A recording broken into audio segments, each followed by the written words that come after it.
বিষ্ণু বললেন এই সূরাটা এমন সূরা মানিআতুন মিন আযাবিল কবর।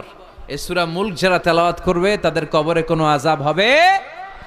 আজকে থেকে সূরাতুল মুলকের তেলাওয়াত করা যাবে? পারা যাবে। আসেন না নিজেদেরকে একটু পরিবর্তন করি, আসেন না নিজেদের আমলের ঝুলিতে আরো কিছু বাড়াই, নিজেদের আমলগুলোকে সুন্দর করি, নিজেদেরকে আরেকটু পরিচ্ছন্ন করি। প্রতিদিন রাতে সূরাতুল মুলক তেলাওয়াত করবেন ইনশাআল্লাহ, কইতে পারলেন না?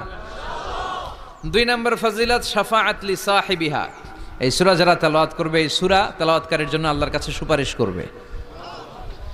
3 নম্বর ফজিলত খাসামাত আন সাহিবিহা। এই সূরাটা কিয়ামতের দিন এই সূরার তেলাওয়াতকারীর পক্ষে আল্লাহর সাথে তর্ক করবে, ডিবেট করবে। কতক্ষণ? হাত্তা আদখালাহুল্লাহুল জান্নাহ, যতক্ষণ না আল্লাহ তাআলা এই লোকটাকে জান্নাতি বলে ঘোষণা না দেয়। আল্লাহ যতক্ষণ অ্যানাউন্স করবে he is from paradise, he will enter